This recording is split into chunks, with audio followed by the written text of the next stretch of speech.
What is going on, everybody? And welcome back to another Tactical Tuesday. I am very glad to have you guys back on here again. I want to thank you all whoever tuned in to last week's episode, because last week's episode was one of the best I've had since I started doing this. So thank you very much. I am very grateful for each and every single one of you who tuned in. And I hope to continue to have this kind of segment kind of spread for everybody so that you guys are able to get the information that you need. So today what we're going to talk about is the top 3 reasons, or at least 3 reasons, why you as a run or as an endurance athlete should be strengthening your arms. Being able to have the strength in order to push through and get through your race, or continue to improve your speed, or be able to improve your performance while you're running. Now, this counts as you being a runner. This counts as you being a triathlete. This counts as you even doing some cross training, whether you're a swimmer or a cross-country skier or anything similar to that for an endurance athlete.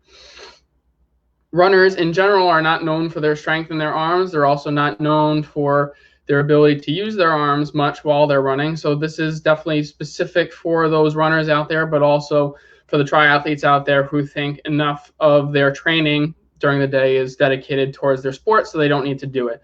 Making sure that you are getting your strength training in 2 to 3 times a week, and making sure that you're not just doing body weight exercises, and making sure that you are doing something that is more specific and heavier weights, so that you are able to make sure that you're getting the strength. So let's take it in.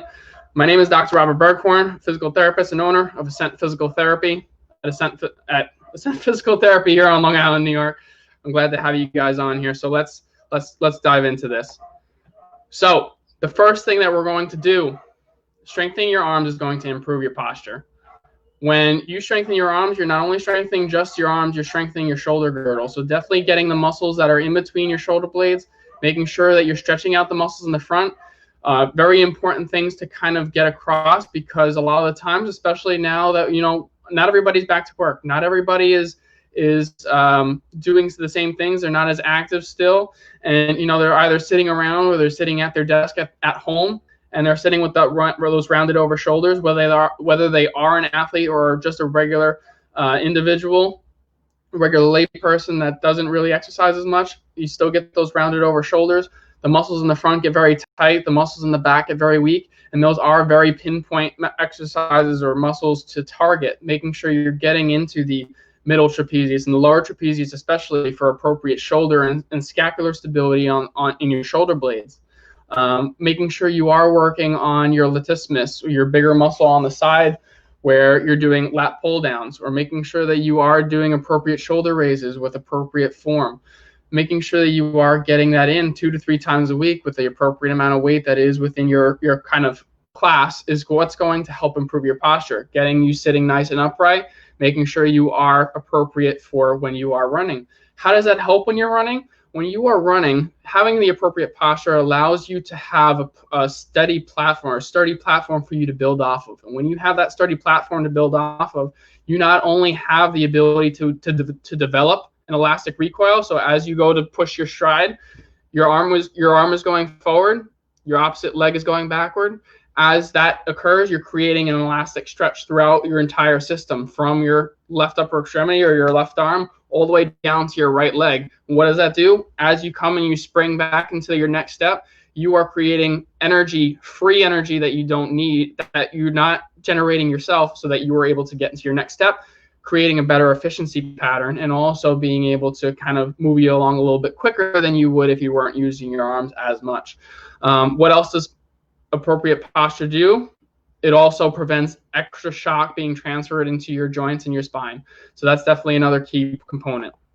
Number 2, using your arms also helps control your legs. You cannot have one without the other. When you are moving your arms, you're also moving your legs, of course. You're also having one arm moving and then the opposite leg is moving. So if you are moving and you continue to move as you're running, and you start moving your arms a little bit faster, especially if you are someone who does run with a lower cadence, if you just pick your arm speed up a little bit, you will run with a more efficient and more higher level of cadence, because if your arm moves, your leg has to move as well. That's just how it goes. That's the way our body is. That's the way our brain is developed. That's the way it kind of keeps us upright. Because if you're kind of moving around and you're a little bit awkward and you have one go without the sequence, that's when you can either fall over or you just look really awkward. So if you're looking to, one, pick up your cadence, or two, if you're looking to make things a little bit more efficient, picking up your arm speed, especially when you're getting tired, is what's going to help you improve that. And not only will making you stronger in your arms allow you to do that, but it will also bring you back into number 3, which is improving your running economy.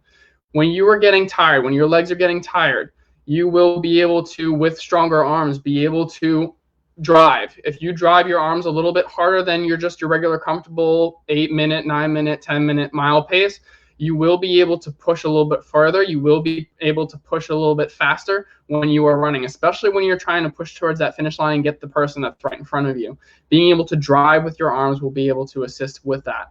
On top of that, the fact that you are building appropriate muscle glycogen or being able to store more sugar or more energy within your system through your arms will allow you to be able to use that energy more efficiently and allow you to not die out as you get towards the end of your race, allowing you to have the energy to take you towards the end and make you that little bit faster than if you didn't have that strength.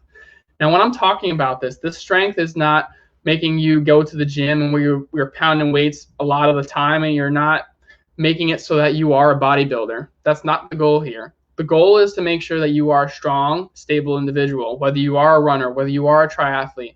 This helps not only on the run, but it also helps on the bike.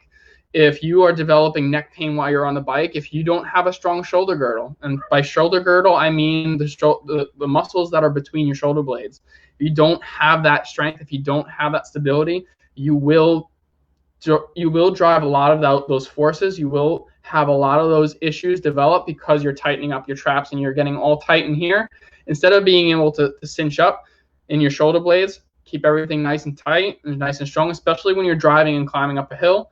In order to help get up and over it, you will need your arm strength in order to do so. It's not a lot, but at the same time, having that is much better than not having it. The other last thing I do want to talk about is, again, you are not building yourself to the point where you are a bodybuilder. You want to build strength. You want to make sure that you are getting it in 2 to 3 times a week. Now, as a triathlete, as a runner, you think, especially if you're a more elite runner, you start to think, is this appropriate for me because I could be spending this amount of time out on the road instead of in the gym or at home lifting weights and trying to do that. And it doesn't have to be a dedicated hour plus workout. It can be something that is very short and it can be broken in every single day. You just have to get it in. You have to get it in.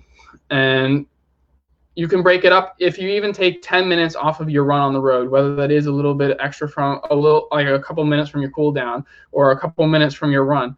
That 10 extra minutes that you are spending on the road could be giving you a little bit more extra benefit than those 10 minutes that you would be spending on the road by weightlifting in your arms or your shoulders.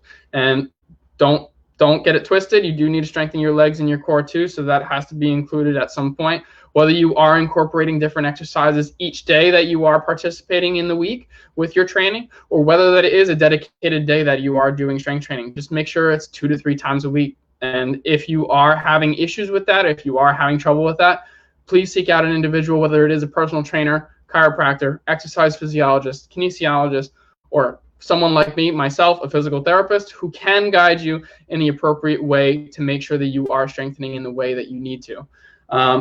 I hope you guys enjoy that. I hope I didn't speak too fast. I hope you guys enjoyed this. I do hope to give you more tips and tidbits that will help you guys become better athletes, better individuals as a whole throughout your daily activities, and whether you are an athlete or not, and also help you improve your general overall health. Tune in next week, because next week we are going to be talking about shoulder stability and injuries with swimming. So definitely tune into that, especially if you are a swimmer or a triathlete. That is definitely two groups of people that will benefit from this, and I look forward to doing it. Definitely tune into next week. I will be very excited if anybody has any other any other ideas, any comments about anything I am posting, or feel like they would like to hear something different, please feel free, comment below. Please feel free to message me directly. I am more than happy to assist you. If you are dealing with some neck pain, some shoulder pain, if you are an athlete who is confused about what they need to do in order to strengthen their shoulders, or if they're not sure if they're getting the right information, please give me a call. My number is right down below in the ticker tape, and also my website is right there. If you want to learn more information about how I can best help you, please definitely check it out. I hope everybody has a great rest of their week, and I will see you guys next week. Talk to you guys soon.